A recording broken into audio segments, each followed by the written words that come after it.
Today we're going to work on finding the missing side of complex shapes. Sometimes when you have a complex shape, you won't know all of the dimensions or sides of a shape. Another word for dimension is side. So that's what we're going to work on today, how to find the missing sides of a complex shape. So when we look at this shape right here, we want to know what this missing piece is. If I look at this entire shape, I notice that this side right here with a length of 23 and this side right here with a length of 10 are parallel to each other. I also know the missing side is parallel to these two sides. When I look at this side, I know that this side is shorter than this side. If I look at how this shape is broken up, if this is 10 up here, I could draw this line and continue it down. And I know that it would be 10 at the bottom here as well. That means from this side over here to this side over here is 10. But the entire length from here to here is 23. So what I need to do is figure out how much is missing. Because if x is up here, x would also be the same down here. So let's back up a little bit. What we want to do is we want to be able to figure out what this side length is right here. So we identified the sides that were parallel to it, right here, and right here. And we noticed that this side is shorter than this side. It is not the longest side that we are missing. If we are missing one of the shorter sides, what we're going to do is we are going to subtract the two other sides. If this is 10 right here, 10 and something has to be 23. 10 plus something is 23. What I'm doing here is 23 minus 10, and I'm going to get 13. That means that this measurement right here is 13, which means that this measurement up here is 13. So, some people can look at this and know right away that this is the measurement of 13. Other people, this is much harder. So we're going to work through a couple of examples together. Okay? Make sure to watch this video again if you do not understand, or to ask your teacher if you still have questions.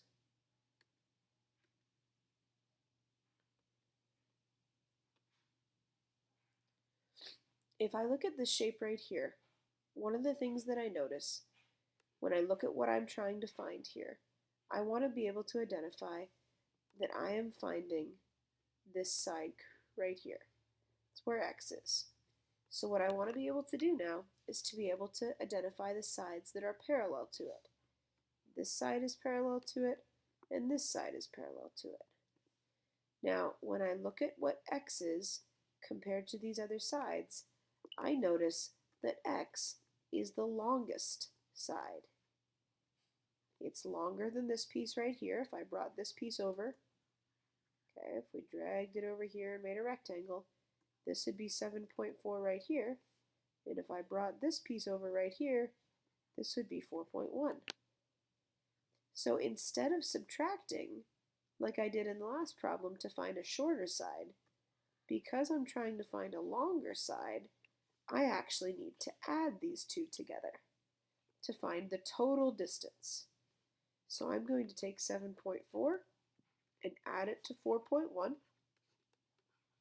and I'm going to get 11.5 for the distance here.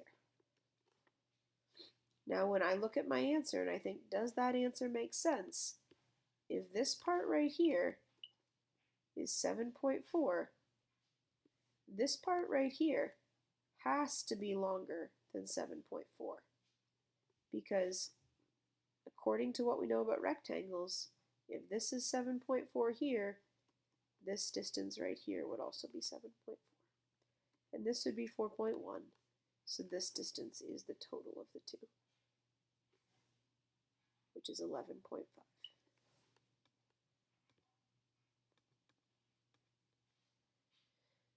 This shape right here is a little more complicated. What makes this shape more complicated? When you look at it, I see more numbers than I did before. That definitely makes things a little more complicated. And I'm looking for a piece in between two other pieces. So we're going to have to put a little bit together of what we know. The first thing I'm going to do, just like I did before, was I'm going to highlight the pieces of information that are parallel to the side that I'm looking for. Remember, parallel means two lines that never ever touch, could go on forever and never touch. It also is kind of like, it's like train tracks, the two sides of a train track. So when I highlight this, and I know I'm looking for this part right here, I know this is parallel to it, and this is parallel to it. I also know this is parallel to it. Let me do that differently.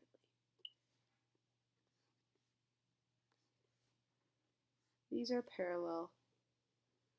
So what that means is I can use all of these pieces of information to figure out what x is.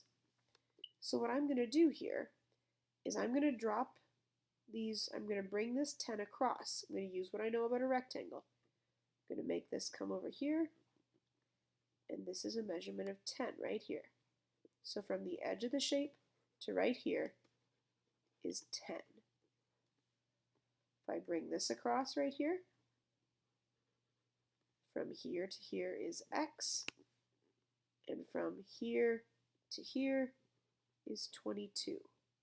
But I know the entire thing here is 46.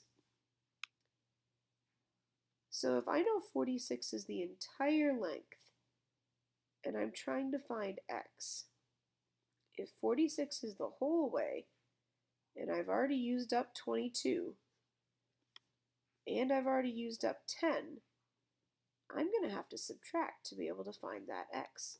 Another reason I have to subtract is because x, this side right here, is shorter than the longest side. 46 is the longest side. So I'm going to take 46 and I'm going to take away the other pieces that are that distance. 46 minus 10 minus 22. 46 minus 10 is 36, minus 22 is 14. So if this is 14, if x is 14, I go back and I look at my picture here, that should mean that 10 plus 14 plus 22 should be 46. Let's do that and make sure. 10 and 14 and 22. 0 and 4 is 4, plus 2 is 6. 1 plus 1 is 2, plus 2 is 4. I get 46 because 14 fits in these three sides. This is a tricky concept, so please make sure you turn your notes over right now and you try to complete questions 1 through 9 of the worksheet. Feel free to go back and re-watch this as often as you need to. Look at the examples. Ask yourself, am I finding the shorter side or the longer side?